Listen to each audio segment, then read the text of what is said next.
Bandeko Batali mbote pe boye malamu na Canal King Television. Tokomi na tango ya sembo ndenge boyebi ndenge tolobaka yoko sembo emission ya lisolo, sembo emission ya makanisi, sembo emission ya tokuta na rapona kobeta politique pe masolo masusu matali kita ekolo.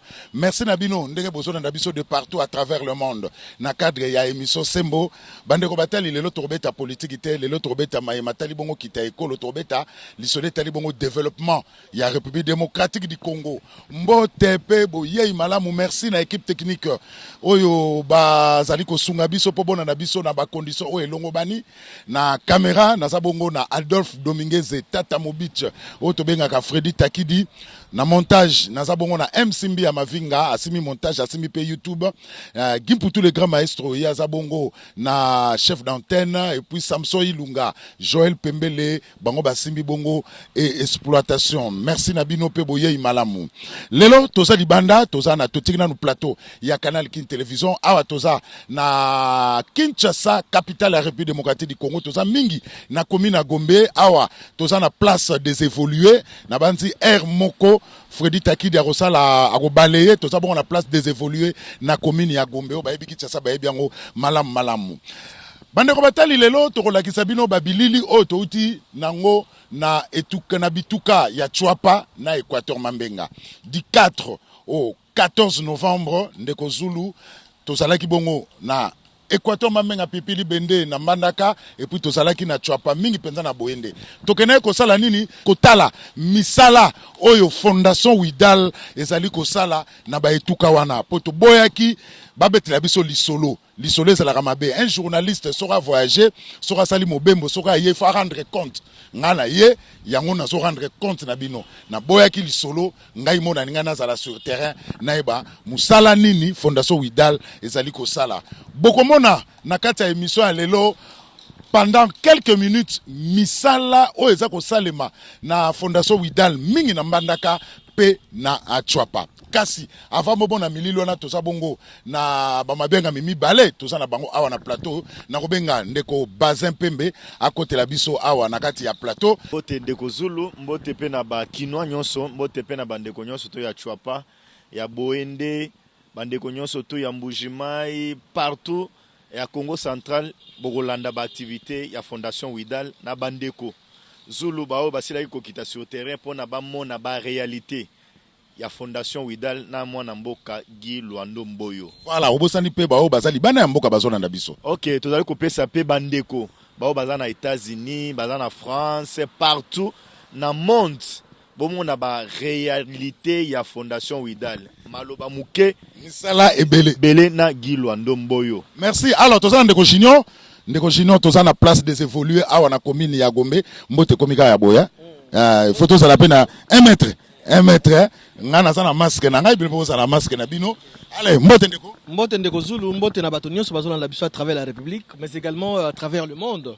Toyeto ebisa bango ndenge ba action concrète au Fondation Widal les osala il y a sénateur Guy Luando et bongo biso il est notre droit de notre devoir nous ba communicateurs to expliquer des fonds en comble ba qu'est-ce que c'est Widal ba chose osala sur terrain et puis objectif ya Widal les anime. Merci beaucoup ndeko Zulu. Alors ndeko Jino na maître Bazin na kata sembo ya pourquoi lelo ndenge tolobaki misala ebele maloba muke lelo nde balobaka TV za radio te bakomona bililo to memelaki bango po bilobela pesa trop na kin. Maître Bazin d'entrée de jeu Fondation Widal bazo attaquer ngo trop na ba réseaux sociaux. Bonani. Ndeko Zulu, merci beaucoup na question wana. C'est une question très pertinente ne balobaka na lopoto. Nazali ko kende par 4 chemins te. Nazali ko kebisa un groupe de gens bayebani na kati ya Kisasawa. Na place basalaka ba réunion na bango bayebani bao bazali ko comploter contre moi na mboka Guy Luando y compris na ba action sociale ya Fondation Widal o yazali ko sala sur terrain bazali ko combattre Guy Luando ba ko luka kingo na ye bazali ko combattre Guy Luando na projet na ye ya Mobeko o ya salaki na niveau ya Sénat. Est-ce que vous pouvez vous imaginer que Guy Luando a cotisé Mobeko na ye depuis mois de mai le 5 mai mais bande komi balé récemment wabaki na niveau ya Sénat ba kotisi Mobeko na bango ba kizele bango kaka réception ba keti sur page ya Twitter ya ndeko Guy Luando ba tweeter pona kolobe kino Guy Luando ayebi biso œuvre na biso.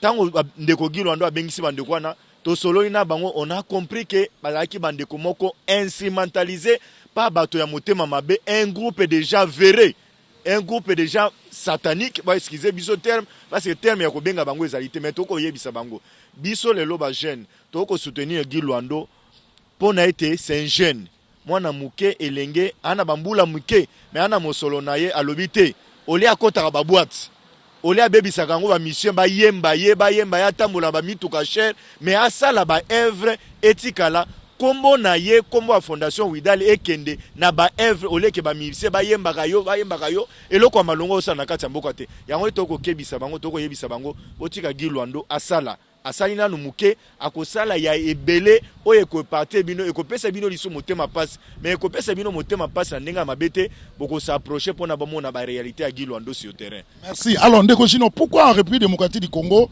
soki mutasali boîte problème est soki mutu a zolata kitoko problème est soka somi champagne problème est soka zo mela masanga somi bakaze belé na baba problème est mais soka tongi stade soka tongi bâtiment. Il y a siège assemblée provinciale na Chwapa pour la première fois bana Chwapa comme Chwapa soka tongi Widal school na Mbandaka soki azotonga Widal université na Mbandaka a combien de noms à abattre en République démocratique du Congo ponani Ndeko Zulu, en tout cas c'est vraiment déplorable tozo sepelaté na comportement ya ba congolais oyo baza ba ennemi à développement. Sénateur Guy Luando ndenge ndeko na ngai baza antikoloba c'est un jeune oyo azapela mosolo mingi te ndenge bato bazo kanisa le peu onza bazo pambola ye alobi non mbongo yo tika akoipe ko keno sala nango boom na ye na Monaco na ba Miami aux États-Unis partout mais il s'est dit non avec le peu que le Seigneur me donne na ye ba ko kabola yango na bandeko historique mukende ko me Zulu baye ba ete Guy Luando abotami na famille moko modeste famille pauvre famille eloko te mona ya enseignant auti teke obano ba para batina bana ba kontanga na ba États-Unis ba poto Guy Luando atangi awa na Congo abani na bokungu aye na Mbandaka aye na Kinshasa ko sisa na université ya Kinshasa et bongo tozo kebisa bino bato ba bozana ba laboratoire satanique botika Guy Luando sala musala le peu onza bazo pambola ye vous le laissez tranquillement faire son travail aider sa famille au biso ba congolais dans sa famille à Guy Luando il n'est pas un étranger c'est un congolais alors ba laboratoire satanique na bino nyonso to yebi yango et puis to yebi bino moko na moko d'ici là toko dénicher bino na écran toko tanga kombo ya moko vous le laissez tranquillement faire son travail talandenge ndeko Zulu TV za radio te descendre sur terrain de Bossalaki, Assemblée provinciale à Chwapa. Écoutez, plus $1 million sur fonds propres à Fondation Widal. Toyoka ki ba mabange banda ki ono ezali mbongo à trésor public. Guy Luando yemoko alobaki na discours na yete veza radio tabolandi yango pe bozolanda yango alobi sur fonds propres. Ata mutu moko soka tchaki $1 na ye aya tokozong sele yango. Yango tolobi, ce sont des actions à encourager. Au-delà de ça, stade des Otongama, Kalamingi te bakomona, te veza radio te bakomona yango. Université Widal au Congo avec des bus, ba réalisation papa. Chaque fois il bisa kabiso lobby, bobo sana histoire ya colibrité. Eza nango pe polémique té. Eza course au pouvoir na mututé. Nous devons aussi faire un distinguo entre le sénateur Guy Luando et la fondation Widal. Widal est allé apolitique. Ça n'a rien à voir avec non Guy Luando to azo sala pas comme ça président de la République to gouverneur. Non, il est fait parce que abotami na famille pauvre et puis aza philanthrope. Philanthrope ezali moto asala kabola mpona baninga Guy Luando atongi stade na Boende atongi ba école moderne ndeutolo bana Mbandaka na Kinshasa wakutu centre training center oyo ya Monga Fula na district ya Lukunga eza déjà opérationnel kala mingi te eko s'étendre na d'autres districts notamment Changu Mwamba na Funande Kozulu azotonga pe azobongisa penzela e Benzola na Mbandaka yokutu loba na nzela e Benzola et au-delà de ça baye bako bakso ya fondation esuki wana te tokipe ko réhabiliter encore le collège présidentiel na Guadolite kala mingi te to kenera inauguration bakomona parce que tolingi ba œuvre concrète tolingi ba biloko moko te que non il y a démagogie quelque que ce soit c'est temps est révolu les sénateurs Guy Luando ayena vent nouveau et puis azo sala polémique tozolo batena mutu te polémique te ndeko Junior ndeko maître Bazin ndeko Junior to pe manan muke tolobaki TV za radio te ndena lobaki na bandeli du 4 au 14 novembre nga nazalaki na Mbandaka nazalaki na Chwapa musala journaliste ngwana na ye botala musala oyo nga na memeli bino na ba bilili ya Ange Kassa. MCB ya mavinga malobomboka yo toke. Widal Fondation oyo ezosala misala oyo ezomonana na miso ya bato na engumba ya Mbandaka na etuka Equateur Mambenga pilipili bende na lycée Sengo école ya réseau catholique epai wapi pylone ya radio moko ya Mbandaka ekweyaki pe bukaki clôture ya école pe des salles de classe tango ba élève ya kala ya lycée Sengo bafana na Kinshasa bakendaki kolela epai ya président ya Fondation Widal nde solution emonanaki clôture etongami pe des salles de classe grâce ya sénateur Guy Luando Mboyo. Sœur Sandra, préfet des études à Lobiboé. To yayambo tokopesa ye vraiment merci. Merci na Nzambe oyo apesi ye d'abord makanisi wana ya koyamba demande ya ancienne ya lycée Sengo pe na ko répondre en positive. Grâce na ye que bana bakozongela basale na bango et puis ba professeur parce que so moni bango libanda l'une de salle ezala salle ya ba professeur OK bakoma ikofa kotelinga na libanda et je crois dans bientôt bakozongela basale na bango vraiment topesi merci mingi. Professeur Jean-Pierre Bampalanga yepazangaki maloba te. Oui, biso tomoni déjà ndenge tozalaki to perdraki déjà na mupepe oyo ebukaki sale mibale. Et maintenant comme Widal azali toujours n'écoute les sikano so bandeko bakolela ndenge école lelaki alors aye ko réaliser travail oyo et zongisi sale nyoso na condition normale te to sepeli to zongisi kaka papa Widal vraiment merci nzambe apambola ye. Bosombo Kaindo élève na 4e année section secrétariat pe alobaki. Toza vraiment nesengo mingi na likanso basali na kobongisa sala biso to pesi bango merci. Ako bakosala musala malamu nzamba kopambola ye. Asukaki kaka na kotonga basa de classe OET. Honorable Guy Luando Mboyo apesaki na lycée Sengo 20 machines ya coudre na pédale, 15 ordinateurs laptop, 5 imprimantes scanner na photocopieuse, 2 paquets à jouer pour na bana maternelle, pe rectoprojecteur moko na scrim. Institut de développement rural ISDR Mbandaka ezalaki na salle polyvalente te po basalaka ba cérémonie académique pe culturelle. Comité de gestion ya ISDR ezalaki na projet wana kasi lokola moyen ezangaki nde batika na bango. Kasi Widal Fondation ayaki ko répondre positivement na besoin oyo na kotongela ISDR salle polyvalente moko ya 130 places pe dimension à 15 mètres et à longueur.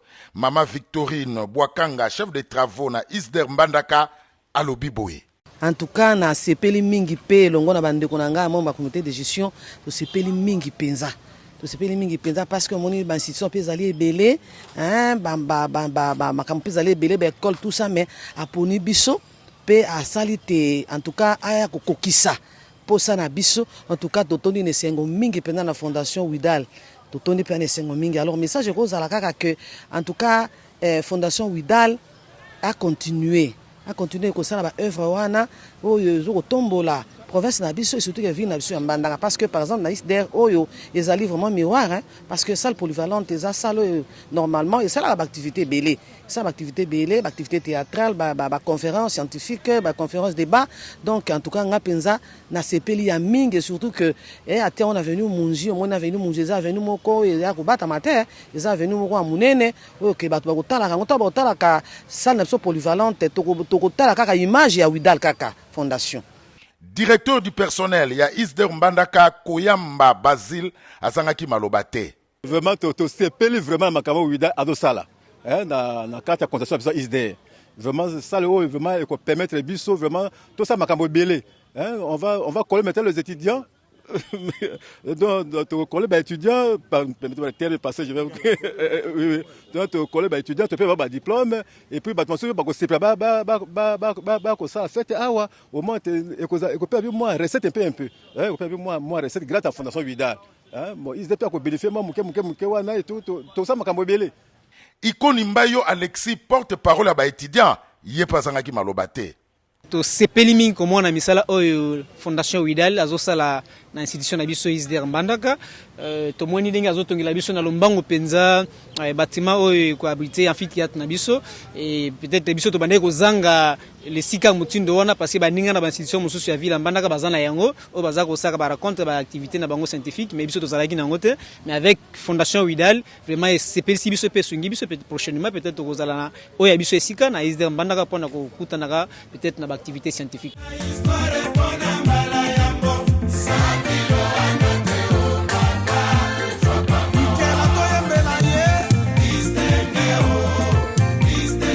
École primaire Liziba, Oetongama en 1940, et pas Iwapi Maréchal Mobutu, CCC Kokukumbendu Wazabanga, Naba Konzi Ebele à Deuxième République Batanga, Pe Oyekenda Sango, et Bebaki Nandenga Kosakanate. Tango sénateur Guy Luando Mboyo a Yokaki Ango, Lokola Pe Azwaki certificat primaire na Yewana, a hésité qui tena ko répondre, Nambela Oyo, na ko réhabiliter école pour elata lele ya sika, ndenge bozali komona na bilili Oyo. Toyebiye. Papa Widal. Papa Widal. Bon, biso Papa Honorable Guy Luando Mboyo Widal Fondation. Directeur Mpenze Azangaki Malobate. Mabe ya biso bato ezali soki mutazo sala mabe bazo kumisa yeso mutase malamu les gens se réservent. Mais na Mbandaka eloko ngana moni après ba travaux Wida asali bato nde bazako loba lolenge mususu. Ceux qui veulent parler Wida c'est extraordinaire. Oyo Wida sali et belé ya bato ba sepeli mingi na école. Oh de quoi université? Njokande ya bana mike. Papa yo kanisi ba ko bongisa ka université, ya bana mike pe ba bongisa ka. Wida asali musala moko bato ba. Asali nini? Abongi asali biso clôture monene ndengo moni. Papa journaliste, je suis dans mon domaine. École nyonso na basali 14 étages. Ce que ça na clôture, ce n'est pas une école de qualité. À partir de 2019 où Wida Biso clôture Oyo, école na biso Liziba est comme école de qualité. Les enseignements étaient de qualité, oui, mais sans clôture, parce que ndenge ya kobati la bana ezalaki penza malamu te. Mais maintenant, vous avez trouvé la porte fermée. École est kangemi, bana bakoki kobima libanda te, mwana koki kokima biso wa te. Au côté au sentir que vraiment ya solo, vous en avez école. Itema Moulakisi Akala, ya sénateur Guy Luando Mboyo, asalaki a épé témoignage. Honorable kaka félicitations ndenge asungi biso na école na biso atie clôture tozaki na danger na veni monene boye accident zaki mingi mais sika tozaki protéger na biso na bana mais eloko tokosenga kaka tozolela kaka banseignant bazali kofuta mater enseignement ezali kotambola pena malamu te po banseignant ba NI bazali kofuta mater yango wana asa la biso makasi na likambo wana nayebi le fait maréchal Mobutu toujours la même salle ici nayebi le sénateur Kengo Wadondo nayebi amiral Yoanga bango nyonso baleki kaka na école mokolo wa pombo bango nyonso baleki kaka na salle oyo kaka Guy Luando ndenge azali koyoka ngai azwa certificat na maboko na ngai monsieur Itema yebinga très bien azwi certificat na maboko na ngai. Paroisse catholique Saint-Pierre Claveur ya Bakusu na Mbandaka 1 paroisse Yoko ya Kala Oetongama kobanda 1934 et pa iwapi honorable Guy Luando azalaki servant na reconnaissance na terme ya devoir moral pe chrétien nde président ya fondation Widal asungaki paroisse oyo ndenge curé ya paroisse asalaki témoignage oyo. Tozane se on a fondation Widal na kati ya paroisse na biso oyo ezape paroisse ya ye moko sénateur et si kazalaki servant de merci awaboye azane sengo ya kwapuye biso na ndenge te abongisa paroisse abandaki liboso na grotte kosala babon afinasaki mbongo tosali mosala na kasi baban yango bomoni 40 bancs en béton ezali pe mwa mbongo ebele vraiment esungaki biso mingi. Le reste azo continuer kosala clôture awa na kati ya grotte mais seulement confinement vu aussi emploi du temps nde yango esali tasala te mais toza na espoir elike ezali ta kosalisa biso.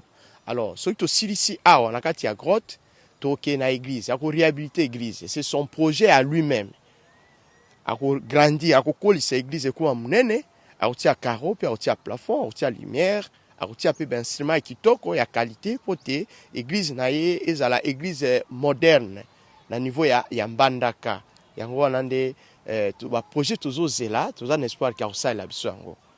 Toyebi ye azali mo Kristo, azali moto abuyambi, et puis en français on dit que azali l'homme de parole. Bato d'abord basepela na projet ya sala na baba ya tonga, et puis baza ko sepela mingi na eloko o etika le rôle souvenir. Donc bazo sepela mingi tant bazo sambela. Et puis bandimi baza toujours na espoir te akosalisa bango kaka. Les appels même ta ya route mais asa salisa déjà bato par-ci par-là des groupes na niveau à paroisse asunga pe bango tel que maman veuve asunga bango apesa bon makoki azape na ba projet mususu akosala pona ba groupe na paroisse. Donc bazo sepela pe makasi.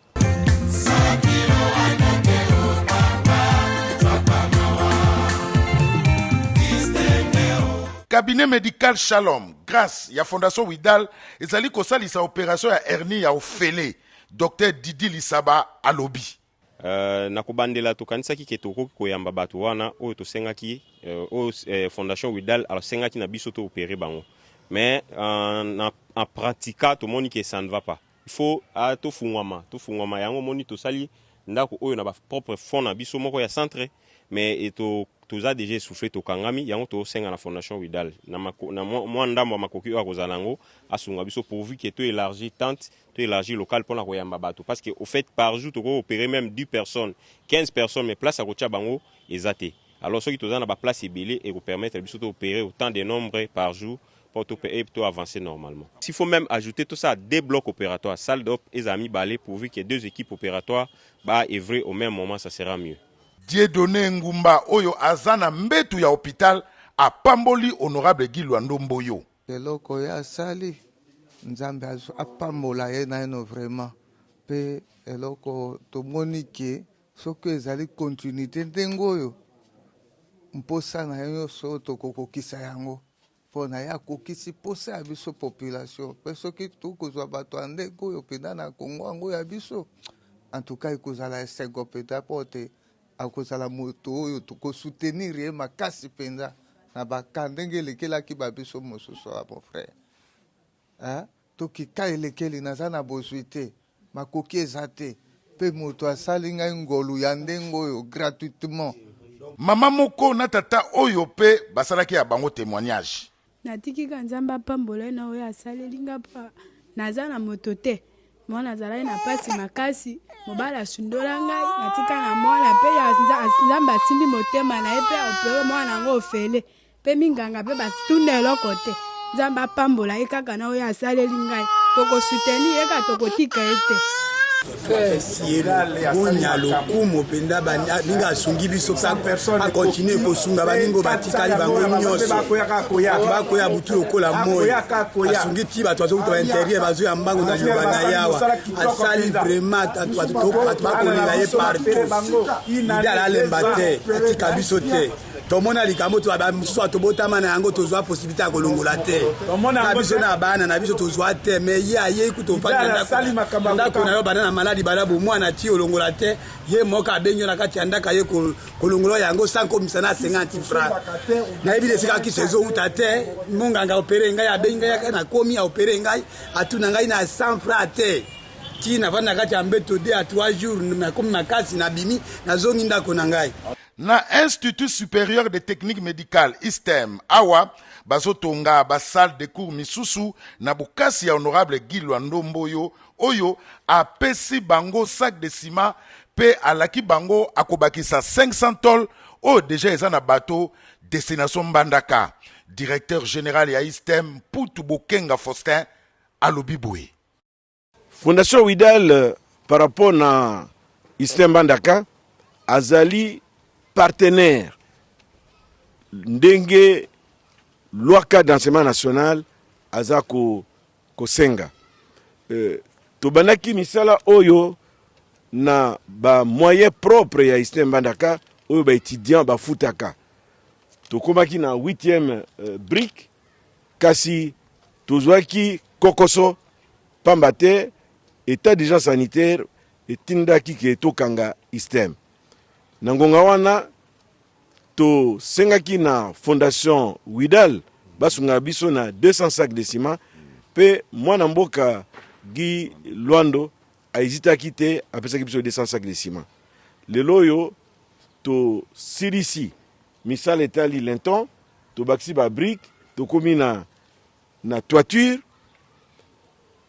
mbongo mingi oyo tobungisi awa ezali ya baétudia ya ise mbandaka mpe ndeko na biso apesaki biso aide ponctuelle mpe alakelaki biso akopesa biso 500 tonnes tozozela batole wana mais en attendant tozo poursuivre misala mpe toza kopesa honorable Guy Luando merci mingi na ndenge ayaki kosunga biso ntango tozali na pasi mpe misala toza kokoba yango mpo to améliorer bacondition de vie et de travail ya baenseignant na mpe baétudiant. Esali 4 ans banda RTNC Mbandaka esalaka lisusu te na yango sénateur Guy Luando Mboyo apesaki bango ba matériel po misala ezonga kasi etikali ba technicien bakoya kopose ba matériel oyo ezali don ya fondation Widal mais bakouta ndeki chasa na frais ya fondation Widal na province ya Chwapa awa na chef lieu ya Boende misala ya fondation Widal ezomona na miso ya bato ndakisa banda ba créer Chwapa mbala ya liboso yango population emona ba bâtiment ya sika ya Boye lokola assemblée provinciale ya Chwapa grâce ya honorable Guy Luando Mboyo esengo eleki ya komona te mwana ya Chwapa mwana ya Grand Équateur akanisa kosala oyo Guy Luando asali lelo na province oyo ndatalaki yango na bilili me nakanisaki elekaki malamu nazala mokolo inauguration nazala mpo na vivre yango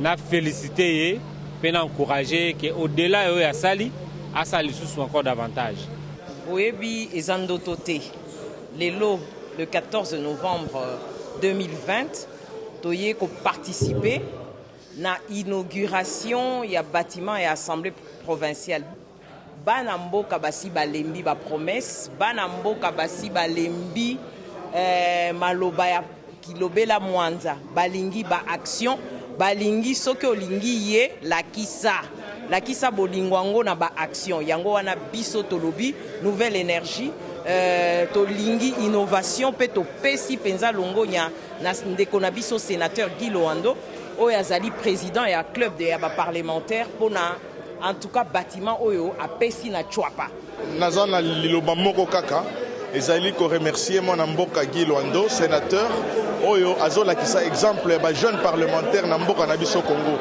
donc développement oyo bomoni na province ya Chwapa c'est-à-dire dans le Grand Équateur bokomona yango na Katanga mikolo eza koya bokomona yango na Congo central bokomona yango na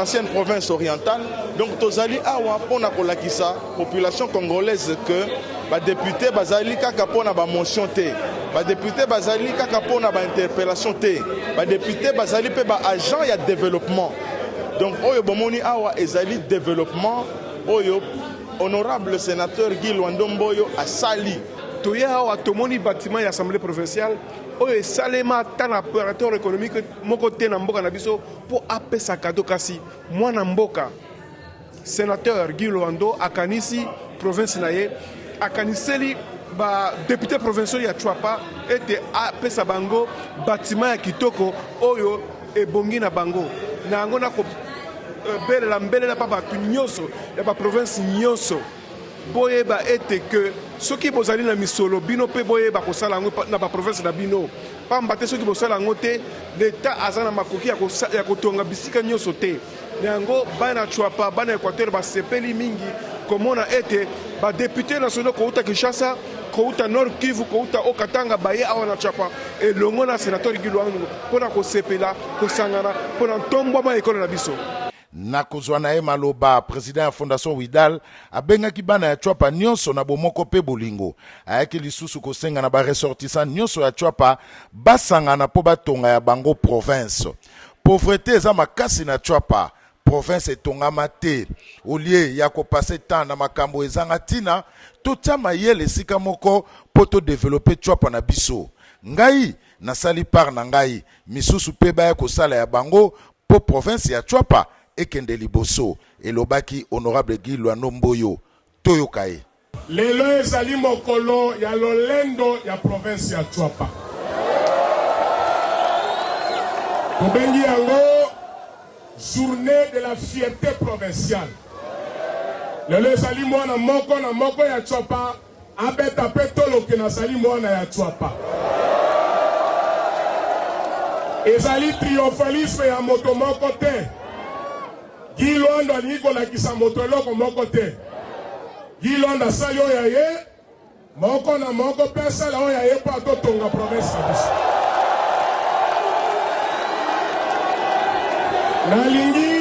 Nalingi triomphalisme te. Naleki mpe moto moko na mbongo te. Oyo nga nasali part na ngai mpo na Tchwapa na ngai. Ndenge mpe moko na bino ata soki okendaka elanga kosala na yo mpe mpo na Tchwapa ezali elanga oyo osalaka. Soki mpo olobaka mbisi oyo yo oza kosala part na yo mpo na Tchwapa yango wana. Yango tolobaka na legende ya kolibri moko na moko asala oyo ye. Yango na kosenga toboyi division na kati ya province. Nazali ko insister. Tchwapa ezali ya biso banso. Otala bino moko esika bofandi soki bobwaki miso na nsima tala bandako se kufa toboko. Chantier ya Tchwapa ezali chantier monene. Tozata na kilometre moko ya goudron te. Ata on a solo ba toyebi makadame na Tchwapa te. Pauvreté ezali makasi na kati ya Tchwapa. Nzala etondi biso na Tchwapa. Misala ezali te.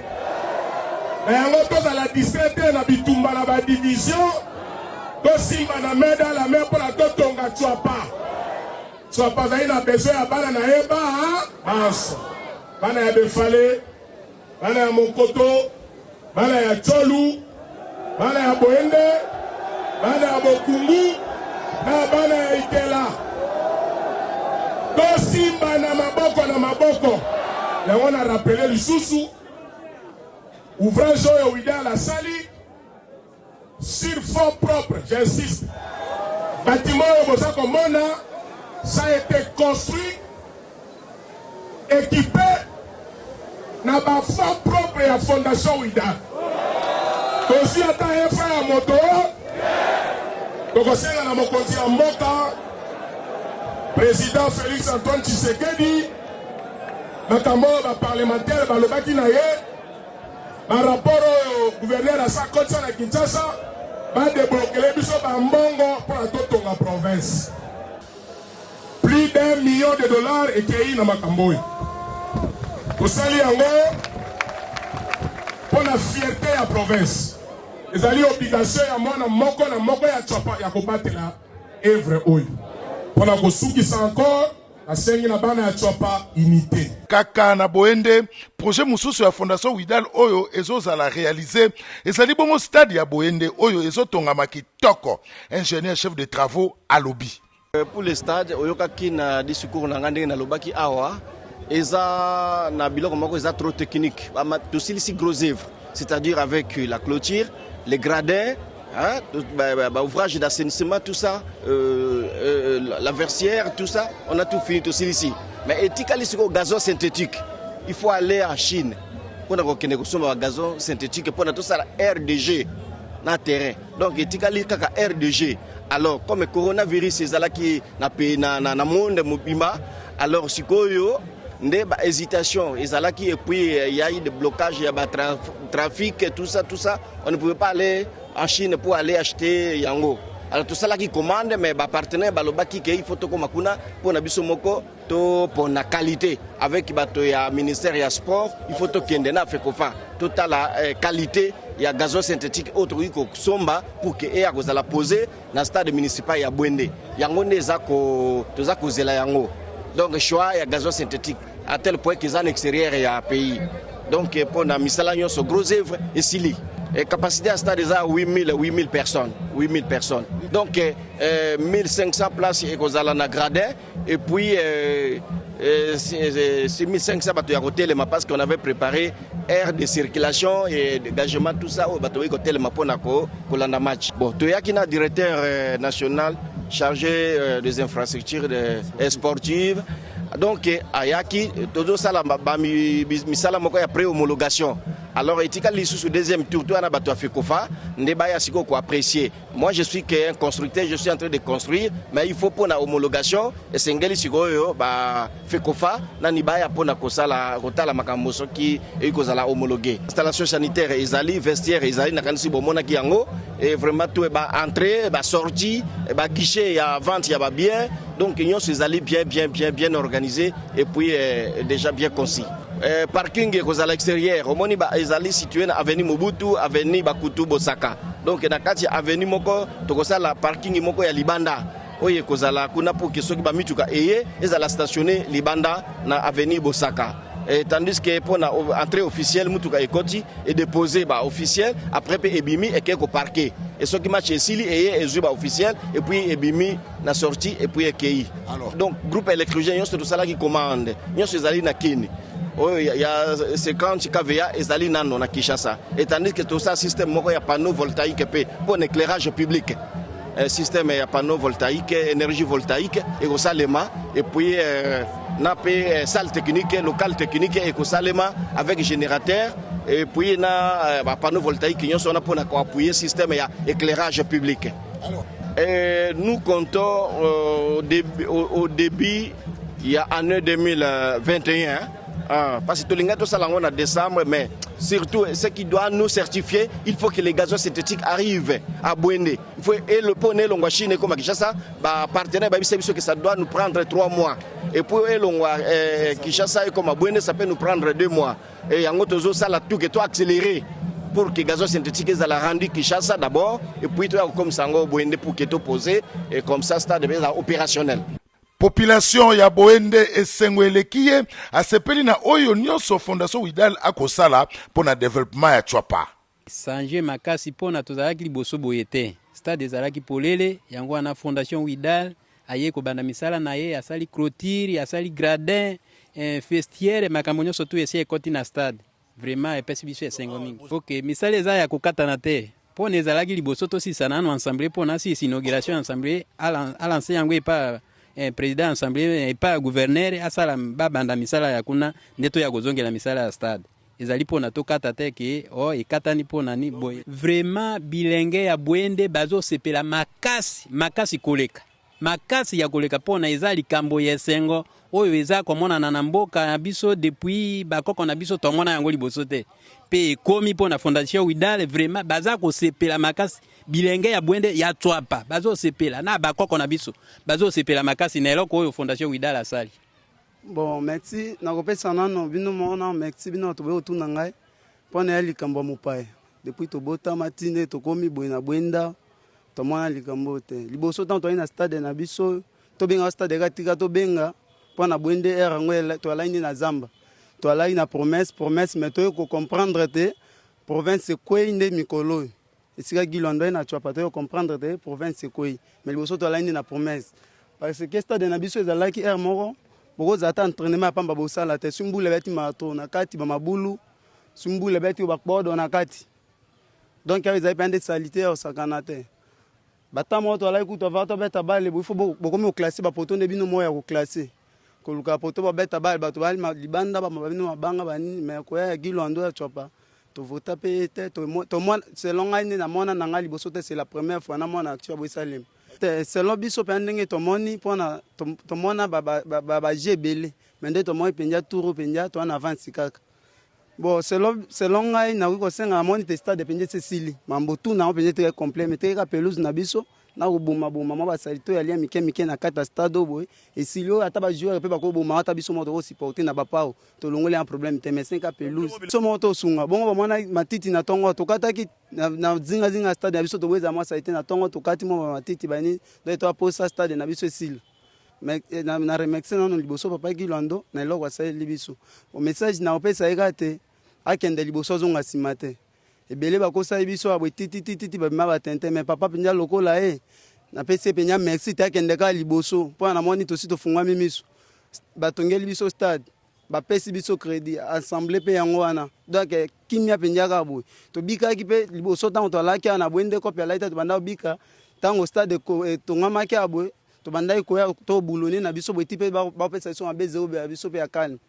me na remercier kaka na ndenge atongi biso stade abongisi biso bwende akomisa biso bwende province mpo na bwende ayelangi promesse maloba muke musala nde ebele fondation Widal oyo ekambami na honorable Guy Lwando oyo ekosala misala yango mpe ezomonana lisusu population ezali kondima yango bandeko batali nde tolobaki TV eza radio te bino mo bouti komona ba action oyo fondation Widal oyo ezosala maloba te eza ne misala oyo bino mo bouti komona peye moko honorable Guy Lwando lobi bambongo azosala ezali sur fond propre ya fondation Widal eza mbongo ya mutu te pe alobi yango na Chwapa aleki batu na mbongo te ya sali par na ye bana pe ya Chwapa misusu baza na ba fonction ope bana mo eloko basala pe par na bango na banzi tosali bino restitution bomuni ba image tokomi ko citer maître Bazin ezolo ba mape na Kinshasa yango Guy Lwando sénateur azu mbongo wana wapi balobi nanu te bako continuer ya koloba parce que ndeko Zulu oza journaliste ya monene yo moko kiti na akomona bilili wana oza kotambola opi oteli bato micro bakoloba Widal ezali fondation ya ndeko Guy Lwando Widal ekoki kozwa ba don ekoki kozwa ba leg ezali pe na ba membre o bazali na ba carte na bango ba contribuaka Widal ezali ko financer moi ba entrepreneuriat ba jeune o bazali ko linga ba s'épanouir na moi ba projet na bango amike mais ba yeba ete assemblée provinciale o wuti komona ba wuti komona ya Chwapa training center o ya monga fula auto lakisa ba toilette publique o batongi na niveau ya sous région ya Lemba ba forage o ezali ko salema et puis ndenge Guy Lwando akweta azo etendre yango na 4 districts na biso nyonso to ya ville ya Kinshasa pe na ba intérêt na oke mbongo eko wite pa na gouvernement ata moko te soki moto ya gouvernement ya biso amboko to yebi na Kisasa ndenge tozalaka abenga ata yo na numéro na ya téléphone ayebisa Zulu masa wana balaro ya sala ka wana ngape na contribuer ka benga yo loin biso esprit ya polémique parce que Guy Lwando lingi polémique te mais mbongo ezali ko wuta nde na fondation Widal na mwana mboka Guy Lwando yenda ezoko sala ba evre wana polémique ezala te ndeko Chwapa oyo azali na muke na ye asala pe ndenge ndeko Guy Lwando azali kosala na Kisasa soko lingo sala pe ndenge Guy Lwando azali kosala soko lingo kende Mbujimai sala pe ndenge Guy Lwando azali kosala soko lingo kende Congo Central sala ndenge Guy Lwando azali kosala akangeli bino nzela te mais polémique diabolisation sur ndeko Guy Lwando sur le sénateur Guy Lwando yango nde toboyi tokotikela bino nzela te biso ba jeune oh les lots ont encouragé Guy Lwando na ba evre na. Mais pour na paraphraser un comédien moko lobaki on n'aime pas les pays comme ça. Aux hommes na pété que oh Guy Lwando sala tese. Et l'équipe mingi maître Bazin. Akosala koleka oyo bazali komona oyo asalika ndenge yo moko alobaka ezana no akoza la tana no ata na 2% ya oyo asali. Azana na 2%, talaka 100% ninge zalaka. Mais azana na 2%, il va épater le monde. Bon kama ono azo sala boye, peut-être lobilo ya kozala ni président de la République. To komina na place wana te Guy Lwando azalinde ka ndenge ndeko junior awuto koloba c'est un philanthrope. Ba action na ye alingi ko sunga babola, alingi ko mona muto a souffrir te. Yango nde ezali ko attirer biso to pousa na première Guy Lwando to yeba. Yango nzamba sala ona motema ndenge nini. Donc bandeko bazala kimia bo solliciter ndeye aya omona ba village na bino aya omona ba mboka na bino aya omona ba action ba projet na bino bozana ngo pona sala yango botika polémique ezali importante mais ndeko junior po to komi déjà ko chiter Guy Lwando azo poursuivre objectif nini po to yebi na Congo on connaît les joueurs et son jeu et bandaka kaka boye po ba action le kimingi il poursuit quel objectif ambition na ezanini Ndeko Zulu objectif ya vision soit vision ya mwana mboka Guy Lwando ezali kolongola peuple congolais na bobola de lutte contre la pauvreté parce que pauvreté na Congo est comme lokola et comme épidémie et donc Guy Lwando lobi non na vision na zana yango na utu pe na famille ya bobola moi muki onzambe azo pambola ngai to eba ete Guy Lwando c'est un avocat au-delà de tout Guy Lwando c'est un avocat de carrière a sali plus de 10 ans comme avocat et au-delà de ça tant que j'ai vision, j'ai la fondation Widal. Tout le bapé encore, ce n'est pas une question ya kobomba. Parmi les cabinets, les cabinets sérieux d'avocats au Congo, cabinet GLM et Guy Lwando pesa na kati. Alors non, les pays on a pambolinga na mosala na ngayo ki avocat. Tikana meka ko tia au profit du peuple congolais. Où est le mal? Question très importante, opposant qui ne connaît pas Bazin. Puis à répondre qui au malamu. Mbongo oyo fondation Widal les outa wapi. ils en ont membres, ils en ont partenaires. Trop c'est trop ndeko junior. Yango moni bato bakomi ko yima trop surtout na Kinshasa. Si on widal les en ont partenaires au batiaka misolo na bango, ils ont membres au batiaka misolo na yango. Et au-delà de ça, Guy aussi n'est pas un petit monsieur, c'est un bon, un grand monsieur. Au peuple congolais, nous avons l'obligation de respecter dans la jeune. Mbongo ne na lobaki awa ko sala ngo boum na ya sepela la vie alobite mbongo na tia peuple congolais a sepeli sa ba congolais et au-delà de Sande Kozulu Fondation Widal utaki bongo financer plus de 500 congolais ba femmes ba maman toutes catégories confondues pona na ma microcrédit ba sala ba œuvre na bango et tout et bazongi sambango on avec remboursement to ya remboursement 0%. Et donc c'est quelqu'un à féliciter alingi bongo ba congolais ba longo na passe na bobola sans polémique.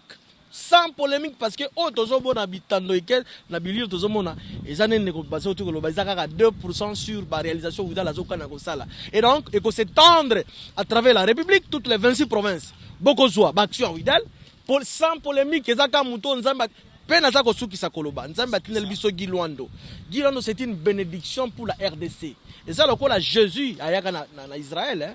Bato ba tiaka na Jérusalem à l'époque banda ko ndima ete metango akei balobaki ya sola zaki mona nzambe et donc to lengela Gilwando to simba ye lokola maki bato wana nzambe atinda bango za sac pas question à mon frère ba relation Gilwando na génération na ye na Congo sans polémique mon frère yebisanga jeune wazali na moins de 40 ans o asali ba relation ba réalisation o Gilwando asali ezate to ba ko batela Gilwando to tika ba polémique.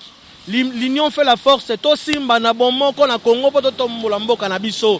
To tika ko finga na ba réseaux sociaux, to tika ko tonga ko komema message ya mabe et décourager ete tozo senga nzamba batela ya pese moi mikolo belé pour que vision azana yango et s'étendre et se matérialiser à travers la République bongo Congo ko tombwa. Merci. Alors maître Bazin, mot de la fin, Lilo Basuka yom to clôturer. Je pense que ba Congolais ba ko benga yo belé pona ko. Na ba ko benga émission sembo belé. Oui, pona ko tuna yo sur la personne ya ndeko sénateur Gilwando ndeko Zulu numéro na ile rana sembo on a c'est une émission suivie na Kinshasa bobenga Fondation Widal ezali très ouvert pour na été beau suggérer pe o bozali nango o ya ko attaquer na télévision biso bilenge conscient ndenge toza boye to kotikela nzela te o ya ko attaquer Gilwando na télévision ndeko Zulu na ko yebisa yo na ndenge polémique te pas c'est tant to communiquer dans la polémique, nous respectons tout le monde parce qu'il nous a toujours demandé que vous devez avoir du respect vis-à-vis de Bakulutu. Nous gagnons surtout, mais Kulutu a aucun dérapage, merci Maître Bazin, merci Ndeko Junior, merci Nabino Bandeko Batal ya émission Sembo, Ndebo Zaike Bele ya Kolanda Biso. Bino monde bo uti kolanda ndetro bakayoko sema émission ali solo sema émission makanisi sema émission bito kutanaka pona robeta politique pe masolo masusu batali kita ekolo lelo totalaki kita ekolo bolandi développement ya République démocratique du Congo à travers la fondation Widal Maloba Mukie Musalande Ebele un journaliste soko kei na terrain soko ye loba oyo moni ngala laksi bilili oyo ngai na moni na mandaka pe na chwapa rôle la journaliste yangoana. Merci nandege bozake belé vraiment la nabiso à travers le monde. Merci rediffusion émission Sembo lobby dimanche na 7h30 numéro mususa Sembo nde bozwango mokolo ya poso oyo ezali koya botika la malamu na ngulu nzambe nde tokutani mbala sima.